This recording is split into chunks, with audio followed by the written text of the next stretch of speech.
it was a few months back that you did a video for us, and you were helping people understand. I think it was how Apple had captured their event, right, with the iPhone, and like how did you have like a Teradek with like you basically had like a mobile cam rig with an iPhone, right? Yep.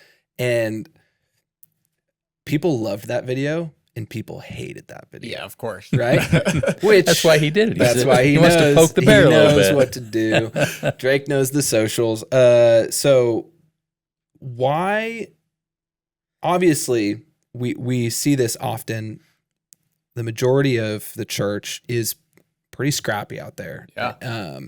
And so they love ideas like that because it's the camera they got in their pocket, right? You know, and then there's people who have kind of bought into this, hey, we need to have ultra resiliency and redundancy. And it's like, that's Bush League. What are you doing? You know, like there's no way could we tell people that's irresponsible. How dare we tell people to do that? Yeah. Right. And just to be fair, if you saw that video, we were not saying ditch your video system and do this instead. Exactly. No. Yeah. The message was, if you don't have anything and you want to figure out how to do something, or if you need to do a remote recording of a, man on the street interview or a baptism video or whatever, here's a great way to make that happen. It was not an either or proposition. No. But that was in the caption. To be clear. Nobody reads the caption. Nobody reads the caption. That's the problem.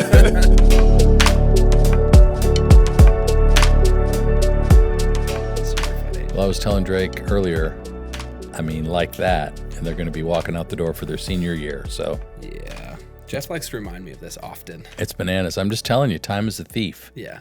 And you better guard every moment you can. Yeah.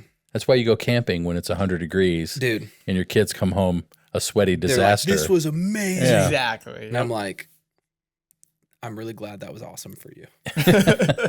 It's fun. No, it's fun. Your wife must be a rock star if you can, because you're traveling quite a bit. I travel a lot. Yeah. Yeah. Can you guys point your mic closer? Yeah. Sorry. Sorry. Here's my mic right here. Can you hear me? Great. I was traveling even when we were dating and engaged, and our first year of marriage, I was gone 6 months out of the whole year. Wow. Which was like a lot. Happy honeymoon. Yeah, exactly. I took a break from touring after that, just because that was a lot. Our first year of marriage. But yeah, she's a stay-at-home mom, and just it's a full-time job with the kids. But the grace is there for what we're the season that we're in right now. Yeah. We always talk about like at some point the grace will run out. Yeah. But God has a plan, and he's been in everything that we're doing right now with Lad and all that kind of stuff. Yeah. Like it's definitely, he's been opening a lot of doors, and we've seen a lot of growth, which is amazing. So cool. The grace is there, and it's just, we're going with it right now. Yeah. That's good. Yeah. It's cool, man. A lot of listeners already probably know who you are. You're pretty active out there on the internets, as we say around here. But give people a little bit of an idea of what you've done, where you come from, and so they have some context for today's discussion. Yeah. This is Drake Kelch, by the way, for those of you who don't know. Yeah, if you didn't read the show notes, this is Drake. Drake is one of our MxU ambassadors, has done a great job of just informing and empowering the church production community in a lot of great advice and practical tips along the way. And so we're thrilled to have him as part of our team who's helping to do that out in the wild. And I just worked with Drake a couple of weeks ago at Motion Conference. He was there as Taya's production manager, and I was in mixing monitors as well. And I was mixing front of house for her. So it was great to connect kind of on a gig. Yeah, we hadn't done that before. So anyway, welcome to the MxU Podcast. Thank you for having me. It's been really great being here the last couple of days. So it's been fun. Long time coming, having you around here. Absolutely. It's cool to like be here finally, because I've watched from a distance for so long. Yeah. So now to actually be here, it's been That's really great. cool. Now you can see we're just a bunch of kids faking it till we make it around here. That's how I feel I am. So. I, though, have a fully formed prefrontal cortex, so I may be one of the only ones that does. Sorry to interrupt. No, you're good. Tell us your story. Yeah. I'm from Arizona, moved to Redding, California with my family, with my parents and my brother to attend Bethel. My parents went to the Bethel school there. Okay. I started volunteering at Bethel in youth group and just doing sound of that kind of thing for youth and kids church, because I was the kid that didn't really want to attend youth group or any of those types of things, and was just volunteering there every week. The technical director of Bethel at the time, like his family became close family friends, and we all hung out all the time. And so jokingly, I was kind of like, I'm here every week. You should hire me. Yeah. And I was like 15 at the time. And he was like, yeah, sure. Careful what you wish for. Let's do it. And I was like, oh, okay. So I started actually doing youth group, and then they do stuff all day, every day, basically at that main campus there. And so that's part of the reason why they have actually a lot of staff and not a lot of volunteers. It's just because the room's used from 6 a.m. to 9 p.m. every single day. Wow. And they kind of have a huge vision for excellence. And so hiring people was like part of that. Also, Reading is a very, very tiny town. Yeah. And you just get the students that come in every 9 months and then leave. Yeah. So the volunteer ratio isn't super high just because there's not a lot of people and there's a lot of turnover. Yeah. So they hire a lot of people. So I worked there, ended up going on tours with Bethel Music while I was working there. And I was actually doing lighting. So I started with audio, moved into lighting because it was a need that the church had.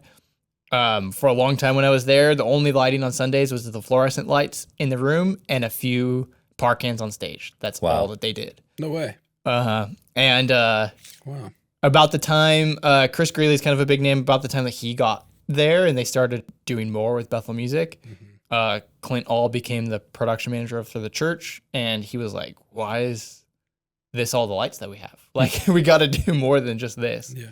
And I was the kid that was like, I'll do anything. I want to learn. I want to grow. And so he's like, let's just start, you do lights on Sunday. And it started with just like, we'll change the stage lights a different color per song. Like, that's how we started. And then we got real lights in the house for, your house lights instead of fluorescent. So we would actually dim them for worship and then turn them up for the message. So it's very basic things. Started going on tour with Bethel Music. Definitely was not qualified to do it, but they threw me in, and you were doing lights on tour. I was doing lights on tour, yeah. So lights and like media server stuff on tour. Worked with a couple great people like Ed White, who's like he's done passion stuff, and he's a legend in the lighting world, and learned a lot from people like that. And eventually worked my way up to when Clint left as the production manager. He asked me to take over as production manager for the church. So the last 3 years I was on staff at Bethel, I was the production manager and took over audio, video, and lighting. The video broadcast department was separate from lighting and audio, which is interesting. And at the time Clint left, also the video director left. And so they were like, should we merge these? Absolutely, we should merge them together.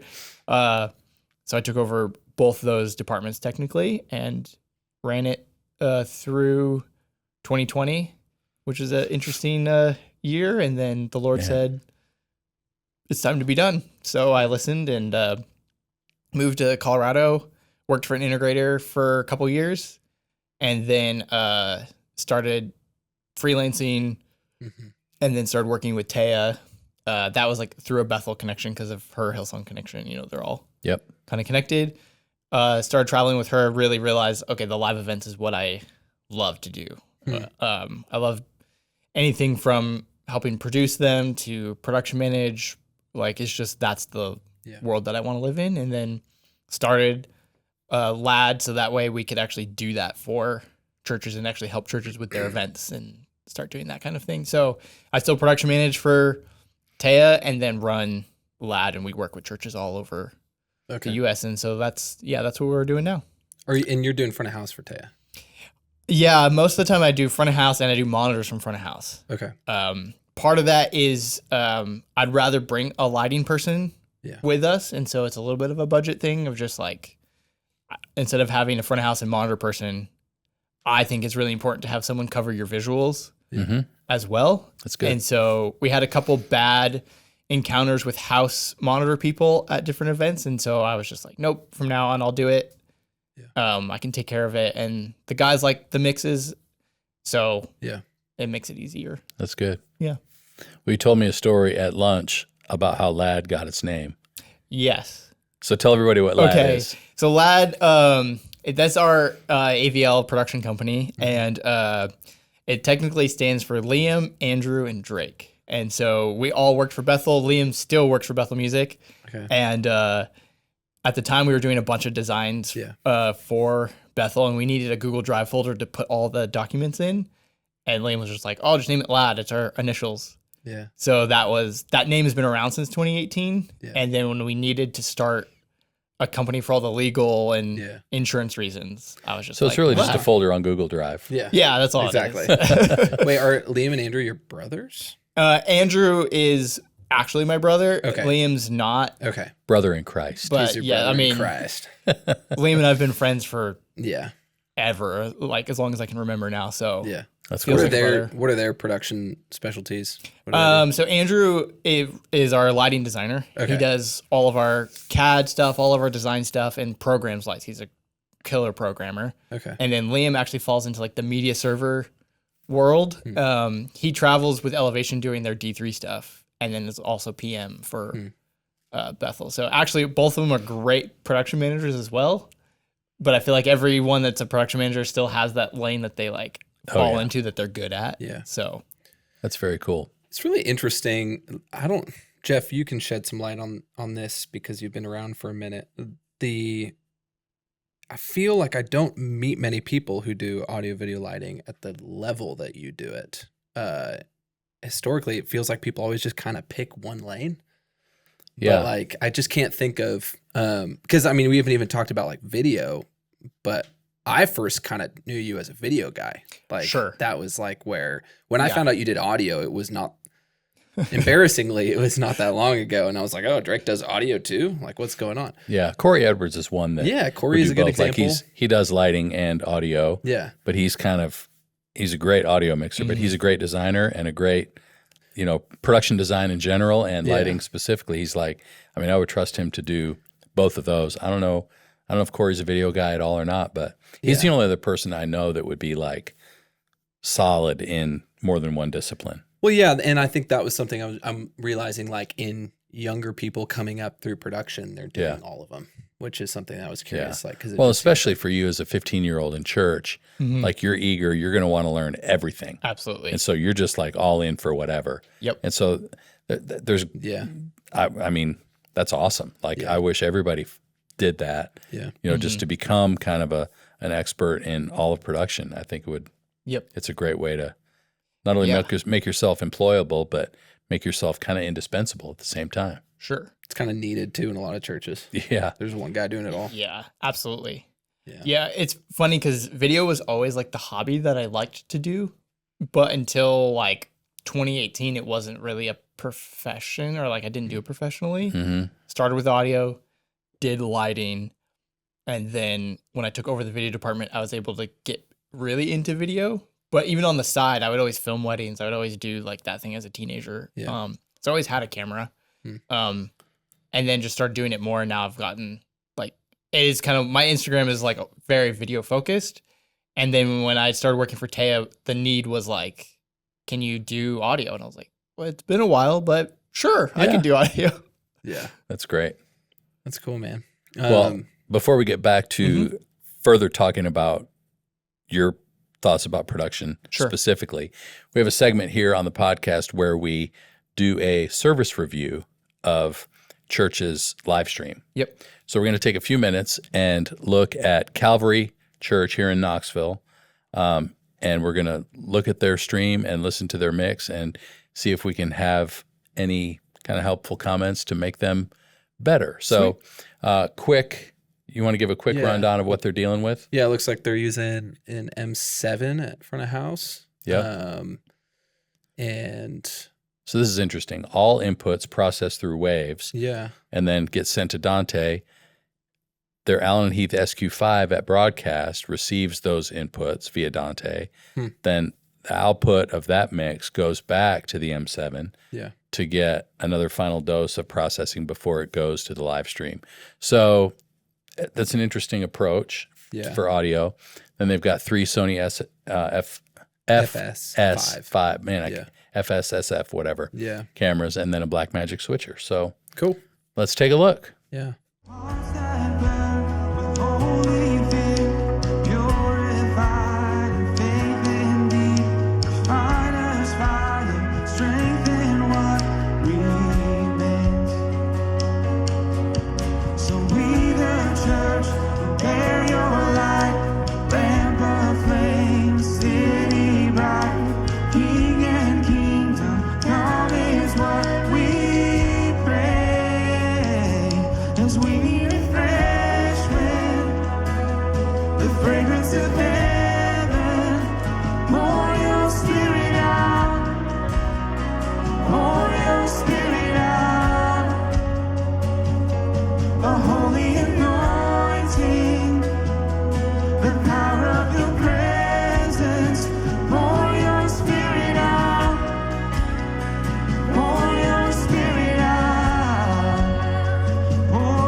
I actually realized this is Miles Morrison, right? Miles, this is church. Yeah, Miles and I had lunch a little over a year ago. He's a fantastic guy. I'm sure you have a lot of thoughts about Mix, both of you guys. First, I'll just say, and this comes up, I feel like almost every week in this segment, things just feel really dark. Yeah. Like, just overall, it was weird because they had that first kind of tight shot on the worship leader. And it looked like, obviously there's front light on him, but like drummer is just completely dark. And you're like, oh, the room's going to be super dark. And then they come out and it's like, oh, house lights are on. Mm-hmm. Why is the stage so dark? Like the stage is darker than the house, it almost feels like, which you could probably have some things to say about Drake. But yeah, I often, that comes up all the time and I'll never stop pointing it out because I think it's weird. I think we shouldn't have people in the dark. Yeah. It's dark visually, and it's a little dark sonically to me too. I feel like mix-wise, there's a little bit of a low-mid thing that could just be their room. Yeah. You know, sometimes the acoustics of the room, especially going through that broadcast mix and getting back out to us through the front of house console, which is kind of what their workflow is. Yeah. You know, if those crowd mics have any kind of room buildup, subs that are getting into it, any kind of resonance from the room, I would pay attention to what those room mics sound like before they get injected into the mix. Because even if your inputs themselves don't have that, there's that sort of 200 kind of building up in the mix a little bit. I would maybe if we can find a spot where the drums are full in, I would love to hear what it sounds like with drums. Yeah, because that would indicate to me maybe more of what their full mix kind of sounds like. But my initial thought was that there was that, and I agree with you. The drummer being in the dark is, you know, his mom might be watching the live stream and she might want to see her baby boy playing drums. So and it's also just, it's unnatural. I think sometimes we tend, in the production realm, sometimes we get used to things feeling unnatural because we're inside all the time, whatever, and like it's all we see. But especially like I like the idea that they have house lights up because there's a trend these days where churches want everybody to see each other singing and, you know, experience the thing in less of a black box kind of environment. Mm-hmm. So I don't mind that, but the drummer and really the whole back line upstage is kind of like, they're in the dark. We're there in the dark. So let's do something about that. Yeah, they don't have a ton of depth to work with, like I get, but it's definitely like visually kind of just unnatural to me, I guess. But So can we take a listen to the full band? Yeah.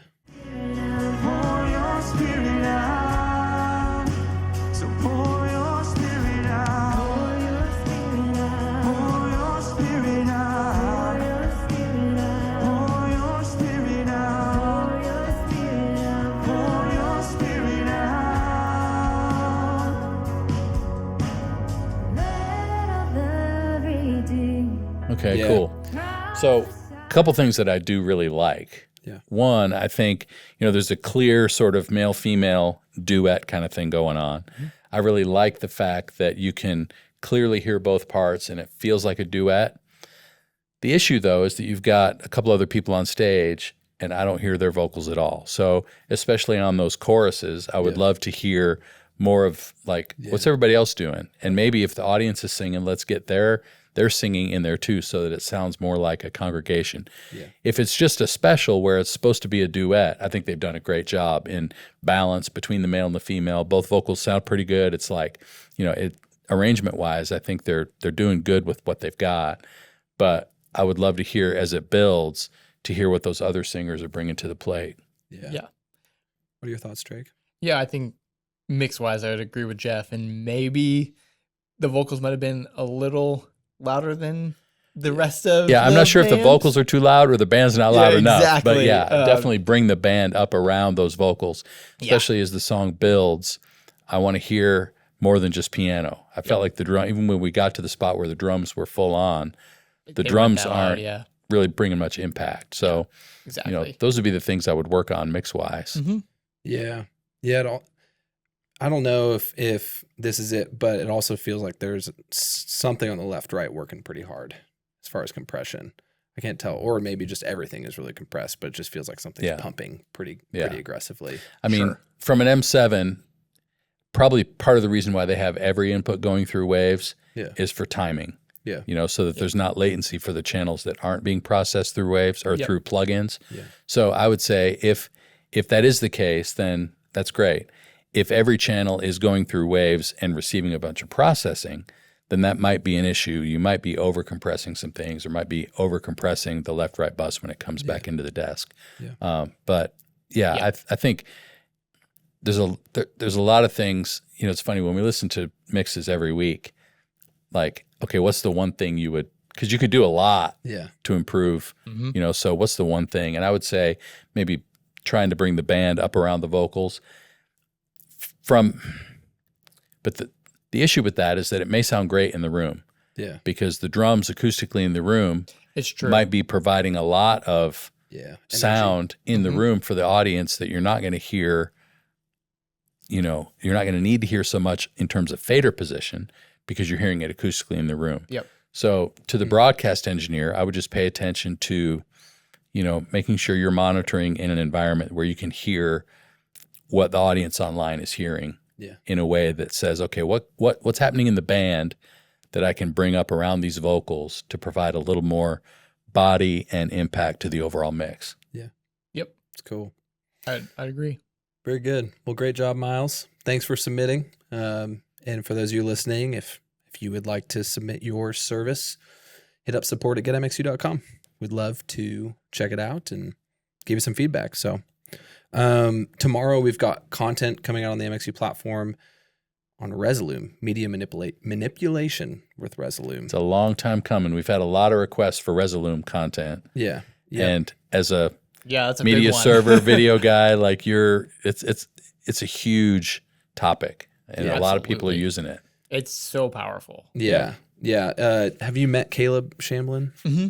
So Caleb came and did that with us, and he's talking about slice transforms. Maybe you could tell us what that is, Drake. I don't even know. Generator. I'm not a video guy. Advanced output, show file configuration. Yeah, there's some good stuff. Yep. So, I mean, do you find that a lot of churches are using Resolume from that you're engaging with? Yeah, I mean, it's kind of the go-to. It's like ProPresenter for your lyrics, and if you're running maybe one or two screens, it's like, just use ProPresenter, it's fine.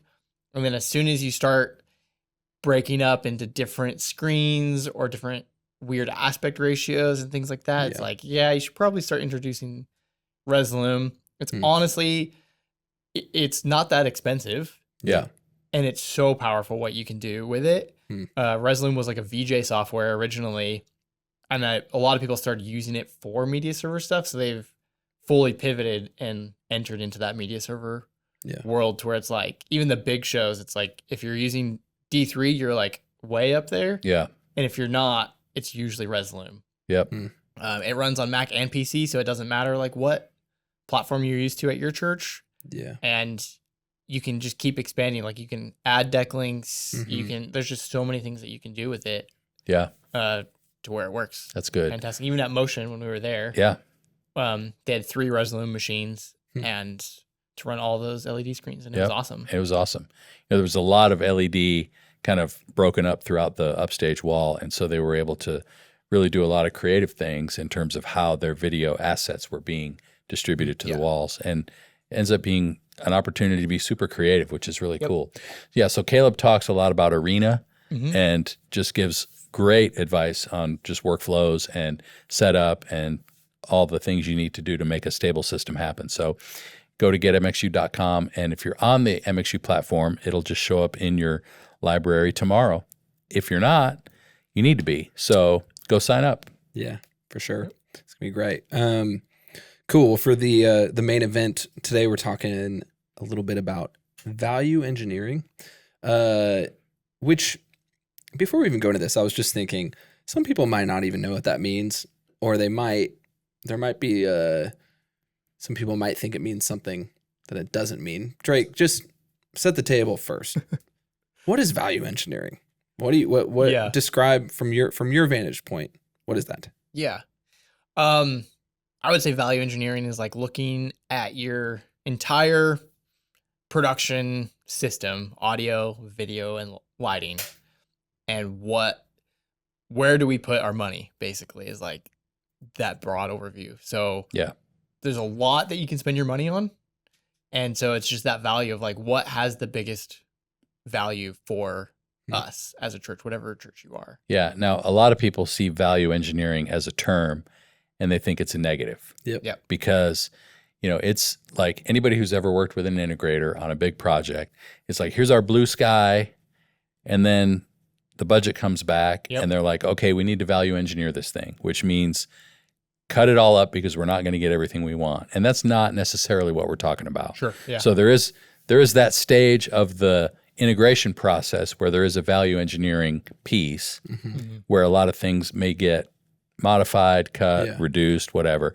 But what we're talking about is value engineering in terms of getting the most bang for your buck. Yeah, absolutely. Like you are going to spend money. Yeah. Where can we find the most value in those dollars? 100%. Yeah. And what are the things that we absolutely need to have? And I feel like there's a lot of fluff that can happen in production where it's like, oh, we might not need that, even though it'd be really nice. And to me, that's like that value engineering. Yeah. Like that happens in the integrator process, but also if you're just buying your stuff on Sweetwater and you're doing it yourself, it's just like, okay, what do we absolutely need to have to make this happen?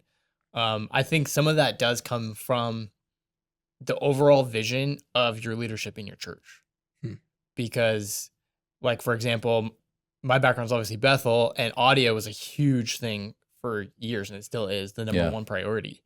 So a lot of the production budget went into audio. That's why you just had fluorescent lights and a couple of park cans. Exactly. When you had a band worship team that was on tour making hit records and changing the world of what church music was with fluorescent lights and a couple of park cans at home. Yeah, so exactly. That's interesting. Yeah. So you can see where like the value for the leadership was in audio and how it sounded versus how it looked. And then obviously as YouTube and live streaming became more popular, it was like, okay, we have to actually add that value to what we do, which is how we look. So that way we can be presentable online. That's where the lighting and the video comes from. Yeah. So a lot of that stems from your leadership. Maybe they don't want to have the best live stream in the world or a crazy light show, but they want to sound awesome. So the value is going to be in the audio and how it sounds. That's really interesting. So, I haven't even heard it really broken down like that before, because typically when I'm talking to churches, when they hear value engineering, they're thinking like, that means don't hire an integrator. It means do everything yourself. Sure. And buy it all on Sweetwater's Memorial Day sale. Like that's typically what people tend to that is the idea of value engineering that they buy. You can use Waves though, because their stuff's always on sale. They're always on sale. And so what I hear you saying is like, that's kind of a gross overgeneralization of really what value engineering is. So I think it's important to kind of set that record straight. It's Let me walk through like a practical example Sure. to get your thoughts on this. So it was a few months back that you did a video for us, and you were helping people understand. I think it was how Apple had captured their event, right, with the iPhone, and like how did you have like a Teradek with like you basically had like a mobile cam rig with an iPhone, right? Yep. And people loved that video. And people hated that video. Yeah, of course. Right? Which That's why he did it. That's why he must have poked the bear a little bit. He knows what to do. Drake knows the socials. So why? Obviously, we see this often. The majority of the church is pretty scrappy out there. Yeah. And so they love ideas like that because it's the camera they got in their pocket, right? You know, and then there's people who have kind of bought into this, hey, we need to have ultra resiliency and redundancy. And it's like, that's Bush League. What are you doing? You know, like there's no way could we tell people that's irresponsible. How dare we tell people to do that? Yeah. Right. And just to be fair, if you saw that video, we were not saying ditch your video system and do this instead. Exactly. No. Yeah. The message was, if you don't have anything and you want to figure out how to do something, or if you need to do a remote recording of a, man on the street interview or a baptism video or whatever, here's a great way to make that happen. It was not an either or proposition. No. But that was in the caption. To be clear. Nobody reads the caption. Nobody reads the caption. That's the problem. But it is interesting because the people who were, who were so vehement about, this is wrong, how could you do this, are the people who have really robust systems that are deeply entrenched in a particular product or a particular workflow or whatever it is. And so, just talk about that for a minute. Like, where's the line in your mind, and how do you navigate it, and how do you recommend to a small church or a new campus or a church plant how to answer some of those questions for themselves? Not just about video, but just gear in general. Yeah. Yeah. I think you're right. With that iPhone video, it was like, you don't get rid of your Red Raptors or whatever you're running just to use an iPhone. But if Apple can create their video and no one knew till the very end that they shot it on the iPhone, then your church can do that as well. Like, there's a lot of things. There's a lot of aspects of feature films that are shot on iPhones. Yep. It's like people, it's a very powerful. It is, and there's piece been of that saying technology. for a long time. It's like the best camera is the camera that's in your pocket, because it's like capture the moment, like capture what's happening. If you miss it, because you're worried about your gear, like it doesn't mean go buy 5 iPhones and those are your new cameras for sure. But it's like if you need to capture something, just here's your phone, and then like the lensing on the iPhone is not going to be able to capture our, we've been torso up shot on our pastor for 80 feet away. Around the office, we've been telling Marcus, who does all of our creative work at MxU, it's like a weekly thing that we're like, dude, when are we gonna have a shot on iPhone like shoot? And like we'll all pitch in our phone because we've got to have 5 angles, whatever. Like meanwhile, our podcast is being shot on Canon C300s. So I'm just like, dude, it'd be kind of fun. Anyways, maybe. I mean, I've had that thought in my head of like, should I try to capture? Yeah. Like I do a lot of concert film or like album recording, so it's like, should I try to capture one on all iPhones just to see just a song, just to say we've done it, set them up for rehearsal and just see what happens. Yeah. Or like at my home church that I volunteer at, I'm like, can I come in and just can we do a Sunday on phones just cause? Like, I think meanwhile, all your volunteer camera ops are going, yes, let my church buy me a new iPhone 15 Pro. Exactly. I think it's kind of crazy. I guess my background is like, because we didn't have a ton of money, and especially because audio was the forefront, we did a lot of things with like Blackmagic switchers, or Ursas were like the camera that we started really using that were a lot cheaper and great quality. And then you see the reach that Bethel had, which was massive on YouTube and Spotify and all those platforms. And then you see, and I'm not trying to knock anyone, but you see some of these broadcast rooms that, they spent $5 million on just the broadcast room with the switcher and the router and everything. But like the reach isn't there. And I'm not, again, I'm not trying to knock that setup, but it's like, you can still reach the lost and do a lot And have fluorescent lights on. without spending $5 million or even $1 million Yeah. on your broadcast room. That's good. And, I was reminded last week of how all of this is relative to begin with, because I was in New Zealand, of all places, doing a site visit for an event next year. And I had some off time before I came home the last day. And I happened to meet a guy who's New Zealander, Kiwi, as they say. Mm-hmm. And we were just talking, and it was like, hey, what do you do? He said, well, I work in video production with live sports. Yeah. I'm like, okay, tell me more about that. So this guy is basically on broadcast trucks with the New Zealand All Blacks rugby team, world champion rugby, world champion cricket teams. He's getting ready to leave for Barcelona to be a video director for the America's Cup sailing competition. Wow. So I'm like, okay, and I'm just asking. I'm like, so what gear is on those trucks? Like, what do you spec? What's your thing? And he's like, man, it's Sony, Grass Valley, Of course. or above. Like, it's like the top of the top. Yeah. And I'm like, well, the people that I work with, and he said, let me guess, Blackmagic and Ross. I'm like, yep. Yeah. Because that's the House of Worship's, wheelhouse. Mm-hmm. Yeah. And he's like, nothing wrong with it. It's just, here's what I have to work with, and these are the tools that I'm provided. Church would say, hey, here's the tools that I'm provided. Yeah. And we both do our best to get great results. So Absolutely. it was just an interesting perspective to go, he's never touched a Blackmagic switcher. Of course. He's probably not even ever touched a Ross Carbonite. Yeah. Because it's just not the tool that's in front of him. Mm-hmm. But he could still make an effective product with any number of things. Yeah. He's just working with what he's got at hand. Just like you've never touched a top flight golf ball. Exactly. Top rocks. That's what we call them, top rocks. And I'm sure if he got stuck in the position of like having to use a Blackmagic switcher or a Ross switcher, a lot of these guys, they're so talented. Yeah. It doesn't matter. It would still be beautiful. Exactly. He Yeah. could still direct the show as a good director. Yeah. Mm-hmm. It doesn't matter what tool. Obviously, the more you spend in some of those tools, they get better and better, and they have more features, and you can do more things with them. Yeah. By the way, for the America's Cup, this is a total off-topic thing. On each boat, they're going to have two guys with handhelds kind of roaming around getting shots, but 43 PTZs mounted at various positions on the boat that are live all the time, so he can just cut to whatever at any given moment.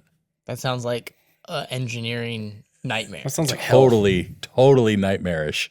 That's crazy. Wow.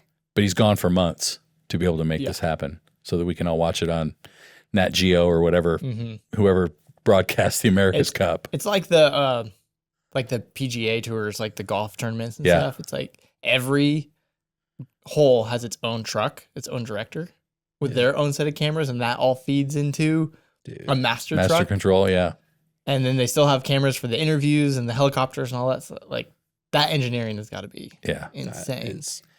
So wild. Backing off from that scale to a small church who's maybe setting up a satellite campus or is a church plant just starting out, what advice do you have to help them navigate this conversation? Like, how should the local church navigate working with a small budget? Right. Yeah, I mean, specifically too, I just would be curious because I think this is something that we get asked this daily almost. It's like, hey, we just got approved $15,000 to upgrade next year. Yeah. And they're like, don't even know where to start. We don't even know, like, what do we do with that? Because this is what we're currently doing. And it's almost like in a lot of churches, especially small churches, they're like at maybe like the elder level, like, hey, we've got some distracting elements in production on Sunday. And so they're like, well, we got to probably put some money towards that problem. And so then it's like, here's budget, go fix it. And then people are like, what? And so all that to say, like, for a church like that, they have a $15,000 budget next year. Mm-hmm. How is it? Go talk to an integrator if they don't know? Is it maybe if you don't know, don't spend the money? Like, what would you tell a church in that situation? Yeah.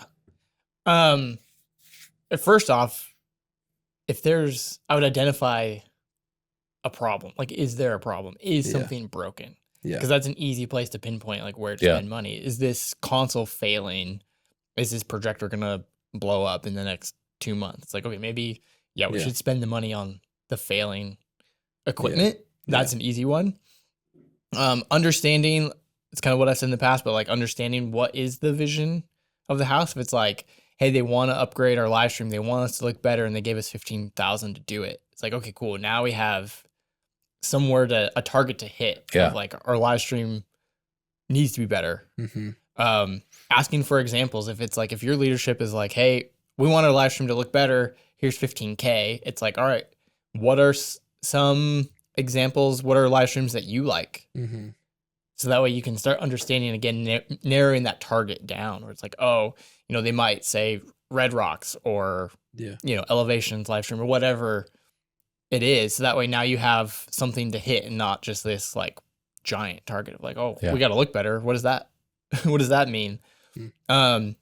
Maybe I think integrators are amazing, but they can be expensive for the budget, especially if you have a small budget. Yeah. So maybe invest into some consulting rather than like, okay, we're going to go hire this integrator to come in and do it, because as amazing as the integrators are and they know a lot of things, they obviously have to make a profit and pay themselves as well as sell you the equipment.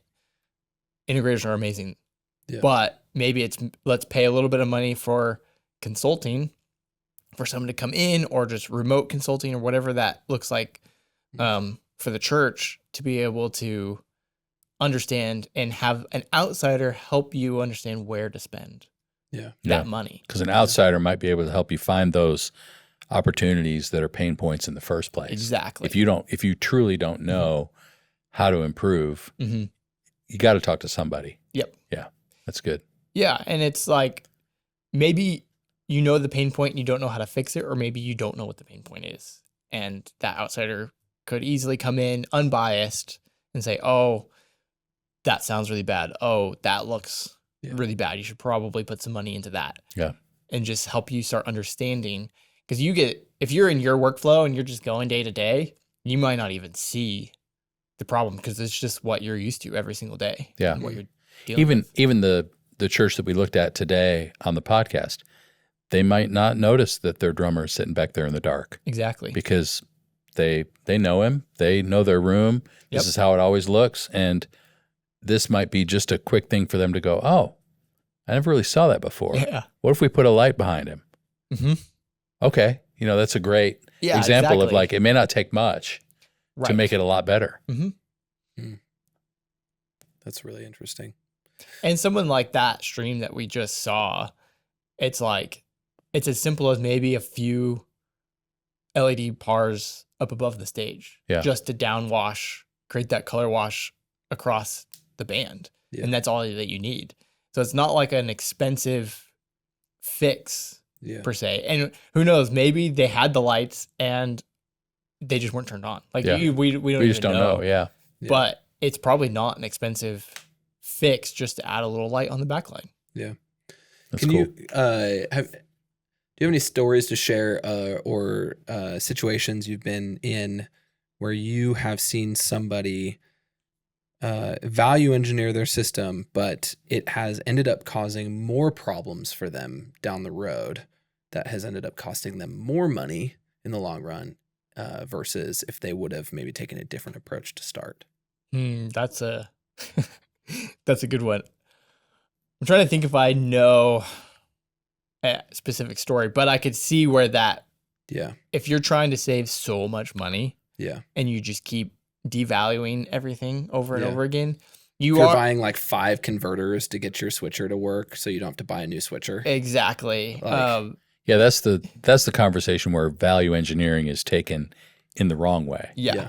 It's like they're saying, well, value engineer for their executive pastor or their accountant or whatever. It's like cut.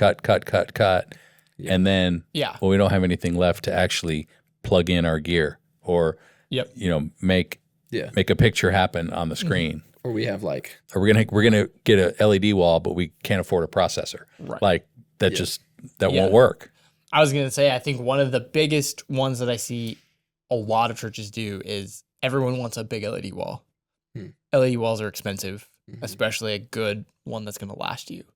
And so they'll purchase a very cheap, right from China LED product. Mhm. Well, it's only going to last a couple of years and it starts having problems. There's no more parts. There's no warranty, that whole thing. And the panels don't match because they came from different batches and all that. Yeah. Yeah. And so then they bring in an integrator because this wall, 2 years later looks horrible and they're having all these problems. And then they have to buy a whole nother LED wall. And so now, you might have spent $50K on the original one. And now you have to spend another $250 on like a real one. That's just a number I'm throwing out there. Yeah. But you just wasted that money because you wanted to go cheap. So that's like the value engineering went so cheap. Where I would tell people, if that's all you have, I would wait. Yeah. Yeah. Like it's not worth it to buy that cheap product. Yeah. The one that I see a lot is on the audio side is, a church is doing a new project and they get all excited about their new PA, but then they have to cut the budget for acoustics. Yeah. Oh, And so now there's all these reflections and stuff that's happening in the room that they could have controlled and maybe gotten away with using less PA in their design. But instead, now they're trying to overwhelm a bad room with more PA. And if they had just had an acoustician come in the first place and actually do a design, they might have saved money in the long run. Yeah. Yeah. And your PA will actually sound the way it's supposed to sound. Yeah. With proper acoustics versus just fighting. You're just going to be fighting it over and over. Yeah. My favorite one, though, is the church that had this huge budget approval for AVL in their new building. And then somebody forgot to include in the budget paving the parking lot. And so then the whole AVL budget had to get cut massively so they could have a parking lot. I mean, that's just an irresponsible architect and general contractor right there. Yeah. Have all this gear, but nobody can get in the room because we don't have a place to park them. Yeah. Yeah. Huh. That's funny. Yeah. This is something that we wrestle with a lot at MxU because people are constantly asking, again, we're constantly asking, having people ask us very, very specific scenarios that we can't speak to because we're not in the room. We don't know really what is going on in their specific situation. And so I think what you said about bringing a consultant in is really wise and something that is maybe not suggested enough. Frankly, there's a lot of great people in the industry now that you can go to locally. And I mean, even people like yourself, Drake, there's a lot of people who are willing to come on site and work through some of these things, spend a day with you and maybe help you prioritize and not just prioritize like what today, but maybe, hey, next year when it comes time to look at budgets for next year and so on and so forth. And like that's not all that expensive. You spend $1,000, $1,500, have somebody come out, spend a day with you. Yeah. Versus, historically it's always been go hire an integrator. Well, it might not be a good use of the integrator's time, frankly. Yeah. And sometimes it's just as simple as having another set of eyes and ears. Yeah. Standing at the back of the room, being a fly on the wall, just having a different perception of what's actually happening in the room. Yeah. Because, you've been in the room for a long time, your head down, trying to make things happen, and you're not noticing some of the things that are maybe a pretty clear, easy fix that could be happening in the room that might just be that extra perspective to go, hey, you know what? With another set of LED PARs on the floor, you could actually do a lot with your upstage lighting. Yeah. Or, hey, what if we made these couple of tweaks to your mix? Or maybe we need to get somebody in here to tune the PA. Like, it doesn't necessarily have to be a wholesale redo. Yeah. It could just be, hey, things start to drift over time. Let's tighten things back up and figure out how we can steward these dollars well. Yeah, I mean, to what you just said, maybe it's like you have all these lights, maybe they're positioned wrong. You actually don't need to buy anything. You just need to reposition them. Or you have a pretty good PA, you have no acoustics. Let's just treat the room and then retune the PA. So it doesn't have to be like go buy all this new gear. We love new gear, but maybe it's just stewarding what we already have. Yeah, that's good. Hiring someone to help you understand what to do with what you got. Yeah, we're having that conversation a lot lately, it seems.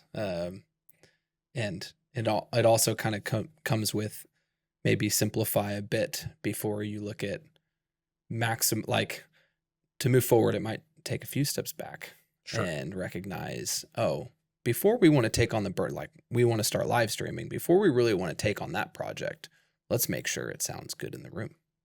Like that would be a really important thing to figure out first. And an example of that might be where the most bang for your buck is. Yeah. If we're talking about value engineering, like we got $15,000 and we want to start live streaming with that $15,000. Yeah, maybe not. I always pick on live streaming. I mean, it could be we want to invest in new front light, Sure. And it's like, but front light could be better, but overall people can't really hear, Yeah, exactly. And I think sometimes we like just kind of decide, and sometimes that comes down to like people's preference, right? Like the tech director or whoever is volunteering might prefer lighting over audio. And so they're like, but just remember, all you lighting guys out there, faith comes by hearing. But I want to go back to one of the very first things you said when we talked about value engineering. You implied that the way you think about it is actually engineering to your values, not just saving money, but actually value. Like, what do you value as a ministry? What do you value as a team? So how can we engineer toward those values? Yep. And I think that might be a really helpful way to think about value engineering in the first place. Yeah, absolutely. I mean, every ministry, every leader is going to have a different value, a different vision for their church. And maybe it is the Instagram reels or, whatever that is. And so it's like stewarding towards that value. Live streaming became a big thing once, 2020 happened. It's just like everyone started live streaming.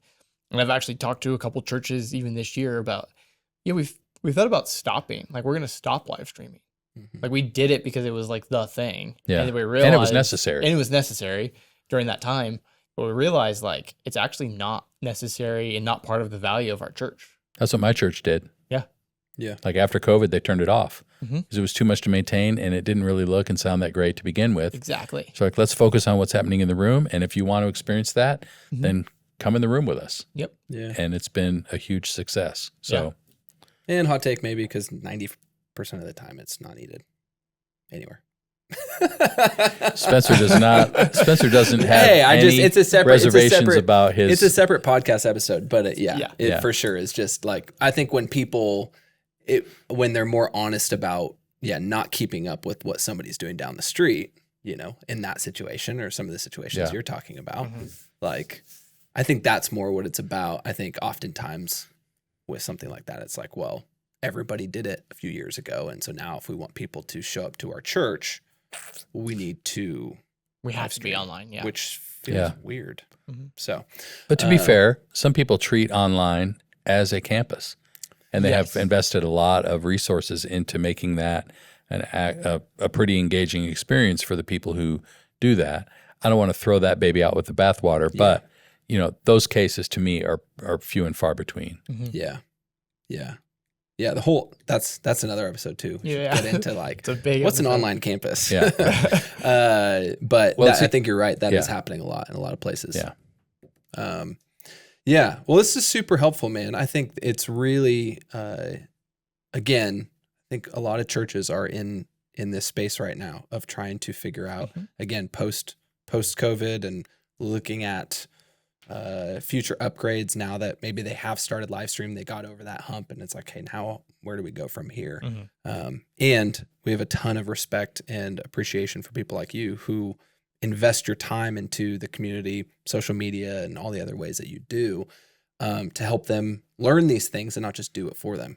Right? Something that just occurred to me, a lot of these churches who just did a full sprint to get to being able to do a live stream. Yeah. Some of that gear is now coming up on 5 years old. Yeah. So what are they going to do when it's time to transition or upgrade? Or if some of that, cheaper stuff starts to break, what are they going to do? So iPhone 16 is coming your way. Stand by, Drake. You're going to get a lot of calls. Well, I love running with that joke. I mean, I think to your point, Yeah, the whole live stream conversation is a bigger conversation, but Yeah. that could lead into like in the 5 years, like, oh, stuff is starting to fail. Do we continue? Yeah. Yeah. But Yeah. that's a whole other conversation. 100%. So You'll next have to come episode, back. theology of live stream. Theology of live stream. Why do you live stream? Yeah, theologies, it feels weird of live stream, but yeah, there's definitely a conversation there to be had around it, and we always kind of nod to it because again, it's like it's just every day we're hearing about it. Sure. And so, but yeah, this is great. I would love in the future to get Drake talking. There's some people out there who have very different views than you on some of this stuff, which I love. I love when people have different ideas because it makes everybody better. We should do some sort of like showdown or something. Like, what can Drake do with a black magic switcher and a few iPhones versus Joe Schmo over here who has got all the unlimited budget? How much different would it look? That'd be interesting. Yeah. Anyways. So Drake, what's the best way for people to reach out to you if they have other questions or want to connect with you? Yeah. What's the best way to find you? My Instagram is probably the best way. It's just at Drake Kelch, Kelch is my last name. Great. I'm on it all the time. Too often? Yeah, probably too much. But I try to respond to DMs and stuff as quickly as I can. That's so great. Yeah, you're the pretty best good way. in the comments. I see you in the comments out there. I'm like, dang. Yeah. Making it happen. Well, thanks for being with us today. It's been great to have you. And just sort of to peek under the hood a little bit, the content that Drake has been helping us with for the last couple of days is all about black magic stuff. Mm-hmm. So for those of you who have complained that we don't have anything on black magic, stay tuned because it's coming soon. Yep. Straight from the horse's mouth. Got a lot of black magic content. It's coming, and you can buy it all on Amazon. 2-day shipping. Because that's what we had to do. Yeah. And if anybody from Black Magic is listening, please, let's be friends maybe someday. We would love to partner. You don't really want to. It's okay. Just email us back. I've been trying for a long time. I still don't know who they are. It's just kind of a black box. Mysterious. Anyways, thanks for joining us. We will see y'all next time.